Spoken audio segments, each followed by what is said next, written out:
სამებით მეგობრებო, გადავწყვეტეთ გითხრათ, რას ვაპირებთ 2025 წლის თვითმმართველობის არჩევნებს. ეს გადაწყვეტილება არ არის მარტივი. ძალიან გაგვირთულდა და მესმის არ იქნება მარტივი მოსასმენი ჩვენგან, ჩვენი მეგობრებისთვის, ჩვენი მხარდაჭერებისთვის. ჩვენ მოგვიწევს დღეს ამ კონტექსტში, ამ ვითარებაში ვიყოთ გულწრფელები, პირდაპირები. პირველი მერცხლები და გითხრათ. ჩვენ 2025 წლის თვითმმართველობის არჩევნებს თუ გავედით, ჩვენი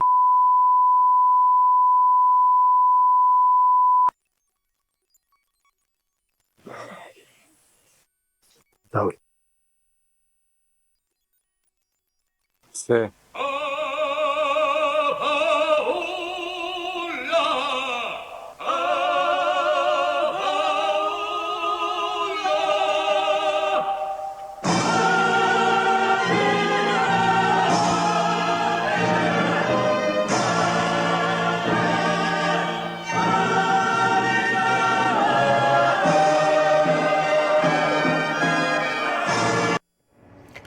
ეს თქვენი სტილია რაღაცნაირი ეპატაჟური ვიდეოები, მაგრამ როცა წამოხვედით იმ გუნდიდან, რომელშიც იყავით, დატოვეთ შთაბეჭდილება, რომ რაღაცნაირად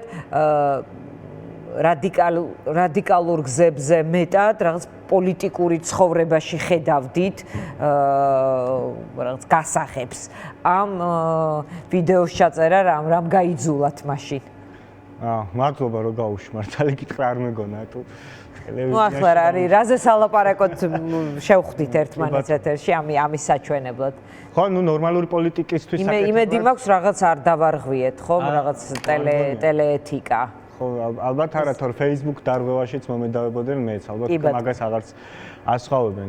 ნუ პირველ რიგში ეგ მაგას მათ შორის გრძნობდი ხალხისგან, ვინც დარჩნენ იქ საიდანაც წამოვიდი, რომ ეს ალბათ რომ წავიდა საკრებულოს არჩევნებზე ხო არ გადისო. რაღაცნაირად განცდა მქონდა, რომ აი შეყვარებულს რო შორდები და როეუბნები, რომ უბრალოდ მასთან აღარ გინდა, სხვანაირად უყურებ და როგორია რომ ვიღაც სხვასთან ხო არ ღალატობს, ხო არ გიყვარს და რო არ იჯერებს. აი ამ კომპლექსით ჩაწერეთ ეს ვიდეო, რომ დაგემტკიცებინათ ზურასთვის, რომ საკრებულოს არჩევნებზე კი არ მივდივართ, არამედ ისეთი რაღაც არა, სხვა რამეები რაც ნამდვილად არ მოგწონს არსებულ პოლიტიკურ სპექტრში, რა მათ შორის ის არის ხოლმე რომ მეტი გულწრფელობა და მე სულ მომხმობ რომ საკრებულოსთან დაკავშირებით არჩევნებზე საუბარი რელევანტური იყო პარლამენტის ბოიკოტიდან პირველივე დღესვე, ამიტომ ჩემთვის მათ შორის ამ არსებულ პოლიტიკური სპექტრიდან გამიჯვნის ერთ-ერთი ნაწილიც ეგ არის რომ მე არც ერთი სხვა პარტიისგან განსხვავებით არ ვუყურებ სხვა გავა თუ არა და იმის მიხედვით მივიღებ ჩემ გადაწყვეტილებას რომ ძალიან კატეგორიულად ძალიან ბოიკოტის თუ არ ოღონდ აქ მინდა რომ სხვების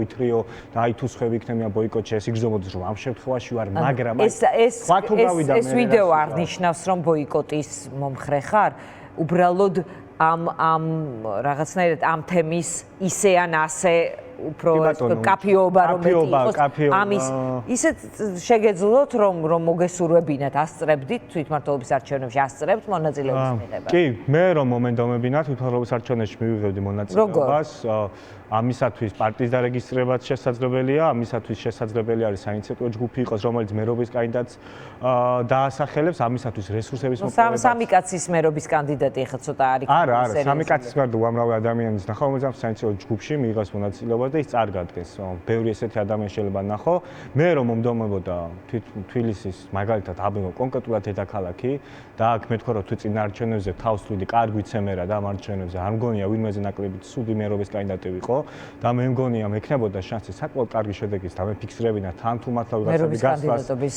ამბიცია გაქვს მე მგონია რომ ძალიან კაი მერობის კანდიდატი ვიქნები და ოპოზიციაში ყოველ შემთხვევაში მე ვხედავ ადამიანს რომელზეც ვთქვი რომ ეს ჩემზე გაცილებით ეს კაი მერობის კანდიდატი იქნება რომ შემრცხება რო თქვა რომ მასთან კონკურენციაში ვერ გავბედავდი შესვლას მე მაგისის არ მაქვს პირიქით მგონია რომ შეიძლება და ისეთი შედეგის დამეფიქსირებინა რომ ახალგაზრდა პოლიტიკოსისთვის ეს ყოფილიყო რომ ძალიან კარგი სასტარტოც ანუ პირიქით მეტად მარტივია საკრებულოს არჩევნებს გახვიდე და მათ შორის პოლიტიკური პროექტისთვის მოიძიო რესურსებიც, მაგრამ ამ კონკრეტულ ნაწილში მე რასაც გავებიჯე, რაზეც ვთქვი, რომ მე განცდა მაქვს, რომ ახალი არჩევნებიც რომ იყო, ამ ახალ არჩევნებსაც წავაგებთ, მე განცდა მაქვს, რომ პრობლემა რაღაც სხვაშია, რაღაც დობის დეფიციტშია და ამას შენ სადაც არ უნდა მიმართო ეს არჩევნები იქნება თუ ბოიკოტი. ანუ ახალი არჩევნები, ახლა საპარლამენტო არჩევნები რომ ჩანიშნოს ხელისუფლებამ ამას გულისხმობს. ამიტომ ამ გულწრფელობით ოპოზიცია ვერაფერს იზამს.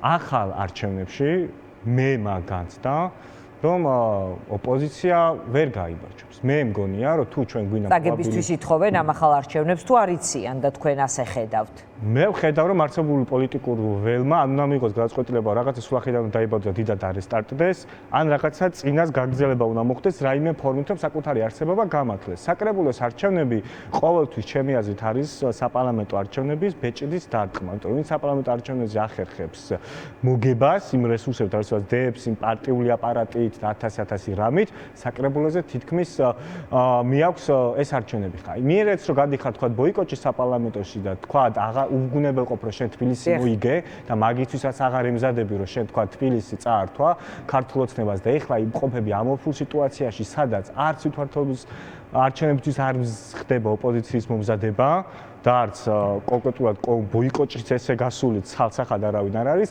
ხარ ზუსტად იმ სიტუაციაში სადაც უყურებ აქციას რომელზეც შეიძლება სადღაც გულისიღმეში თუ მილევად რეჟიმში წახვალ ამან გაგიმარტივოს რომ შენ თქვა რომ გადიხარ არჩევნების დრო დადგა ეხლა მოდი ჯერ ეთერში დიანა შენ თუ კითხებს დავისვა თვითმმართველობის არჩევნებზე მე შენ გეტყვი რომ შენ ეხლა ქოცების თამაშს თამაშობ რატომ ეკითხები მე მინდა დავრჩე დიდხანს იქამდე გავატარებ ამ საკითხს მე უცბად გადავწყვიტო და მე ეს ის არ მქონდა ხომ მიტომ წამოვედი დიდ კომფორტზე ვთქვი უარი რომ პირველ კოალიციიდან წამოვედი რომ რაღაცა უბრის საშუალება მქონოდა ჩემთან ყოფილიყავი დამოკიდებული და ჩემი სილაღის პროდუქტიც ახლა ეგ არის მე საკრებულოს არჩევნებში მონაწილეობა კი არ მინდაო დაუმტკიცე იმ ხალხს ამ ვიდეოთი მათ შორის რაღაც მაინც იყო ალბათ ანუ აქ პრობლემა აი იცი რა არის ემოციური განცდა მეც რაღაცები მაგალითად რაღაცებს უმოქმედია ჩემზე შეიძლება და ამიტომ შეიძლება მე ადამიანურია რომ ხომ არ იმოქმედა თქო რაღაცნაირად შეიძლება თავიდან ყოფილიყო მაგრამ ეხლა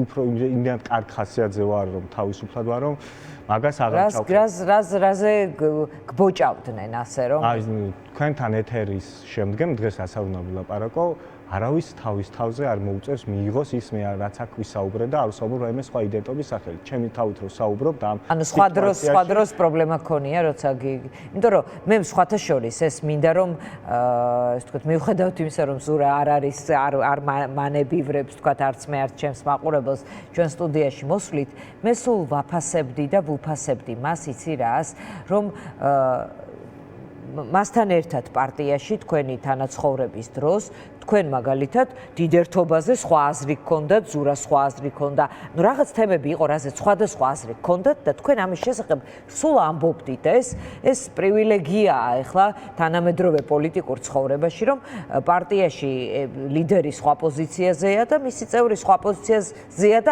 ამის შესახებ ღიად საუბრობს. ანუ რაღაც დასაფასებელი ამ ხრივ მე ხედავდი. ცხადია, კი, და მაგან გამიღვივა კიდე უფრო მეტად. მაგრამ ეს კოალიციის ფარგლებში დაირღვა ეს პრინციპი, ანუ ბევრი ხალხი რომ შეიკრიბა ეს უკვე შეუძლებელი გახდა. მე თვითონაც ხო არ მინდა რომ კოალიციას, ანუ ერთხელ რომ ვიტყვი რაღაცას, რითიც განსხვავდება ჩემი და კოალიციის პოზიცია, მეორეჯერ, მესამეჯერ და ოთხჯერ რომ მომიწევს იმის ფარო ეს ჩემი პოზიცია არის, კონკრეტულად ცოტნე კობერიძესი და არა პარტიას. უნდა მიხვდე რომ სხვა გზაზე ხარ, ხო? ხო, უნდა მიიღო ეს გადაწყვეტილება, რომ ის ვინც მე მხარს მიჭერს, რაღაცერად მე მიჭერდეს, ვინც მე კოალიციას უჭერს, კოალიციას უჭერდეს და ესე გაგრძელდეს ამ პასუხისგებლობით. რო დაუბრუნდე თვითმმართველობის არჩევნებზე. ჩემი აზრით, კაფეობა არის ახლა აქ საჭირო. და კაფეოდ ნებისმიერი ფორმატისთვის შეეგატყოს მოქალაქეები, იმიტომ რომ ჩემი თავი პრობლემა არის დობის ნაწილი და ამ დობის ნაწილის აღმოფხვრა მნიშვნელობა და აქ ენის მოჩლექვა უნდა შეგეტყოს. ან ისი, ან ასე, მალევე უნდა თქვა. ჩემი აზრით, პრობლემაა, როცა პოლიტიკოსი ყოველთვის იმას ამბობს, რომ მისი ხალინდელი ბიჯი დამოკიდებულია სხვა რას იზაოს, ამიტომ სულ ეგარ მიყვარს ხოლმე ქართულ პოლიტიკურ სივრცეში, როცა ვიღაცა პირველს ელოდებია, რომ ეხლა იმანის ნაბიჯი გადადგას, იმას შეეზიდოს ყველაფერი და მერე შეიძლება მეც სიღმეში მაგის გაკეთება მინდოდა, მაგრამ აი განტევების ვაცი ვნახო, აი ეს არ მომწონს. ანუ ეს სითამამე ლიდერის თვისებები აკლიათ პოლიტიკურ პარტიებს და მათ ლიდერებს, იმიტომ რომ რაღაცნაირად როგორ უყურებენ, იცი, ანდრუდ გებუაძე არის ძალიან საინტერესო მოაზროვნე და იანთაძესთან ინტერვიუ ჰქონდა და იქ ამბობდა, რომ რაღაცნაირად პოლიტიკოსები როგორ არიანო, იცი, რომ აი პაციენტ ელოდებიან იმას რა უნდა ექიმა რომ პაციენტს კითხოს რა დაალევინოს აი ასე არიან ანუ პაციენტს არ უნდა ეხლა მწარე აბის გადაყლაპოა და ისინიც არ აძლევენ ანუ იმას აკეთებენ გააკეთებენ, რაც პაციენტს უნდა და ასე ექიმი ვერ მოარჩენს პაციენტს, ანუ პოლიტიკოსებზე საუბრისას რაღაცა ასეთი პარალელი ჰქონდა. პოლიტიკოსები მიეჩვივნენ აქ შეიძლება მათ შორის ისიც დავამატოთ, რომ სხვადასხვა ტიპის ექიმი ერთი და იგივე პაციენტზე რეაგირება, მაგალითად ქირურგიც, ბავშვთა ექიმი, სხვაებიც, კონკრეტულად ერთ პაციენტზე და უგულებელყოფდა, რომ სხვა კიდევ ბევრი პაციენტები არსებობენ, სხვა დაავადების. სხვა მოთხოვნა შეიძლება არსებობდეს. მე მგონია, რომ ქართული პოლიტიკური სპექტრი ძირითადად ერთ რაღაც პოლიტიკურ მოთხოვნას უყურებენ, იმ პოლიტიკურ მოთხოვნას ვინც ბადებს, იმითაც ის სიმპათიური დიდად არც ერთი პარტია არ არის და თუ ეს პარტიები არ ერთიანდებიან და არიან ცალ-ცალკე, აქ ჭირს მაშინ ვერ მიხვდეთ, რატომ აქვთ ეს ცალ-ცალკე იდენტობა თუ ცალ-ცალკე განსხვავებული ტიპის სამორჩეულებზე არ მუშაობენ. ეხლა ჩემი აზრით ეს პრობლემა დგას. ჩემი აზრით საკრებულოს არჩევნები ბევრად უფრო რთული არჩევნები იქნება იმ პარტიებისთვის, რომლებიც არიან დიდი პარტიები, რომელსაც აქვს დიდი პარტიული სტრუქტურა და რომლითაც თვითმმართველობის არჩევნებზე არ გასვლა შეიძლება იყოს რაღაცნაირად რავი მომაკვდინებელი ნაწილი, რომ პარტიულმა სტრუქტურებმა ვერ გაძლოს. ამიტომ დიდი პარტიებისთვის ეს იქნება დიდი თავსატეხი, ამიტომ მე არ მინდა დავრჩე ვინმეს კრიტიკის რეჟიმში, რომ ის რომ გავა, რატომ გავა, იმას გასვლის უფლება არ აქვს. ყველა ადამიანს და ყველა პოლიტიკოსს აქვს იმის კეთების უფლება, რაც თვითონ გადაწყვეტს, რომ ეს არის სწორი, გამოვიდეს ილაპარაკოს და იმისკენ გადაიდგას ნაბიჯი. მე როცა ვხედავ ქართულ პოლიტიკურ სპექტრში, როცა თქვენ ამ საკითხს დასვავ, პოლიტიკოსის პასუხი თვითმმართველობთან დაკავშირებით იმის მიხედვით არის, სხვას რამდენად დააზიანებს თუ არა და ამიტომ ელოდება, რომ სხვა მესნაბიჯი გადადგას, რომ ან ჟურნალისტს მოკიდა შარჯა, ეხლა ამის დრო არ არის, რაღაცა მეგულში რაღაც ხმა მაქვს ჩადებული, სხვა დროს ვკითხე, ეხლა ნუ მეკითხები, ნუ მასაუბრებ ჩემს თავთან. არ როცა ამბრო, შენ მხოლოდ იმ შემთხვევაში არ გახვალ თუ სხვაებიც არ მიიღება მონაწილეობა და სხვასაც იმის ვალი დაყვება, რომ შენაირ ბოიკოტში გავიდეს და რატომ არ გადიხარ ბოიკოტში, სხვას ეჩხუბო. მე არ მაინტერესებს და აქეთაც მარტო ჩემს თავზე იმიტომ ვისაუბრო. მე არ მაინტერესებს სხვა რამაც გადადგას. მე მგონია, რომ თვითმმართველობის არჩევნები გააფორმებს საპარლამენტო არჩევნებს ზოგადად და იმ პოლიტიკურ ხედავთ ამ არჩევნებში ოპოზიციას და თქვენ გარედან რაღაც დამკვირვებლის როლში იქნებით? მე არ გამოვიწყო, რომ ოპოზიცია რამე ფორმით გავიდეს. მათ შორის არც ვიცი მე რა შეიძლება იყოს მოლაპარაკება საგანი, მაგრამ თუ აქნება გასვლაც ამას ემართებაში იყოს მომზადებული და კაფეობა თითქოს და ამის სიმორცხვე არ არსებობს, რომ თქვა მე გავა თუ პოლიტპატიურებს განთავისუფლებენ ამიტომაც ვარ გზად რომ გავიდე და ესეთი კონკრეტული მოთხოვნა თუ იქნება, ეს კიდე უკეთესი პასუხია დიანა ვიდრე ჯერ ნუ შემეკითხებით ამ საკითხს ჯერ ადრეს ამაზე საუბარი არის. აი აქამდე მაინც რომ მივიდეს პოლიტიკური პროცესი და ჩემი ერთი ქვა ის იყოს რა აი ამ კაცმა კაფეო და ესე თქვა რომ არ გადის და მივხვდით იმის რომ შეიძლება ბევრი მნიშვნელოვანი შინაარსი იყო რის გამოც თქვა რომ გასვლას აზრი ქონდეს, მაგრამ არა თვლი რომ ამ კონკრეტულ შემთხვევაში დობის დეფიციტი არის ჩემი ეს აღმოსხაფრული და რაღაც არის ნულიდან დასაწყები. ცოტნეს ნული ფუცლიდან დაწყება ამ შემთხვევაში ჩემთვის იქნებოდა რომ არსებულ პოლიტიკურ თამაშს ვემიჯნები. არ ვარ არსებულ პოლიტიკურ თამაში, იმიტომ რომ მე მგონია რომ ჩვენ ნებისმიერ არჩევნებში გვიქნება ეხლა პრობლემა, იმიტომ რომ მქონდა ეს პრობლემა და თუ არ ვიფიქრეთ ჩვენ მიღებული ხმების გაფართოებაზე, რაც გვაქვს და თუ ამის განცდა არ ამის შანსი არსებობს. ხომ უსმენ, ისინი ამბობენ, დღეს ზურაბიშვილიც გამოვიდა, რომ ახალი არჩევნები ეს არის კრიზისიდან ახლა გამოსვლის ერთადერთი გზა. ახალი არჩევნები იმისთვის ხომ არ უნდათ, რომ ოცნებამ ლეგიტიმაციის კრიზისი დაისრულოს ამ არჩევნებით.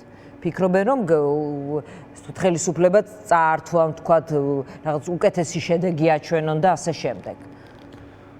ხო, არ ვიცი, იციან თავად რა რესურსი აქვთ ან რა რესურსის ჩვენება შეუძლიათ ამ არჩევნებზე რომ იყოს. დღეს კობახიძემ თქვა რომ არჩევნები იქნება 2028 წელს, თუმცა კობახიძეს და მდინარაძეს და სხვებს ბევრი რამ უთქვამთ და შემდეგ გადაუთქვამთ, მაგრამ კონკრეტულად დღევანდელი კომენტარია რომ უკან დახევა არ იქნება, რომ არჩევნები იქნება 2028 წელს. ჩემი აზრით შეიძლება ჩაინიშნოს არჩევნები, ჩაინიშნოს თქვა თუ მათ შორის ოპოზიცია ყველა დიდი პარტიების რომ გავიდნენ ბოიკოტში და მარტი პარტიული სტრუქტურა შესუსტეს მნიშვნელოვან რეგიონში და გვინდა არ გინდა იქ ადამიანებზე შეიძლება ის 700-იანი ხელფასი რომ პარტიაზე იყოს მიბმული მნიშვნელოვანი იყოს და მაგის მერე ამ პარტიული სტრუქტურა ჩამოქცეული ოპოზიციის შემდგომ გადაწყვეტოს ქართულმა ცნობა რომ არჩევნები დანიშნოს. არ ვიცი რა სიზავს, მაგრამ მე რომ მაგალითად ვიყო ბიძინა ივანიშვილი დღესვე რომ ჩავნიშნო ხელახალი არჩევნები, როგორ ფორმაში ახლა ის იმყოფება, მე არ ჩათვლი რომ რაღაცა მოგების შანსი არ მექნებოდა, მე არ ჩათვლი არ მაქვს შესაძლებლობა უკეთესი შედეგი დავაფიქსირო, ვიდრე წინარე არჩევნებს. მე მგონია რომ მაგის პრობლემა არსებობს. მართლა მაგიტომ მგონია რომ რაღაცა ფუნდამენტურად უნდა შეიცვალოს და აი ამ კონკრეტულ ანუ ეხლა ოცნებამ რომ არჩევნები ჩანიშნოს, შენ ამბობ რომ უკეთეს შედეგს აჩვენებს? ასე მგონია. მე მგონია რომ ბევრსაც გონია ასე. ანუ ის შედეგიც აჩვენა რეალურად ამის თქმა გინდა? შენივე პროტესტს იმ პერიოდის და არალეგიტიმურად გამოცხადების პროცესში შენივე თანხმობას ეწინააღმდეგები. როგორც ქართული ოცნება ატარებს არჩევნებს, როგორც ხელისუფლება აქ არჩევნებს ატარებს, როგორც ჩატარდა 2018 წლის არჩევნები, ეგრე რომ ჩატარდეს, წავაგეთ. როგორც ჩატარდა 2020 წლის არჩევნები, წავაგეთ.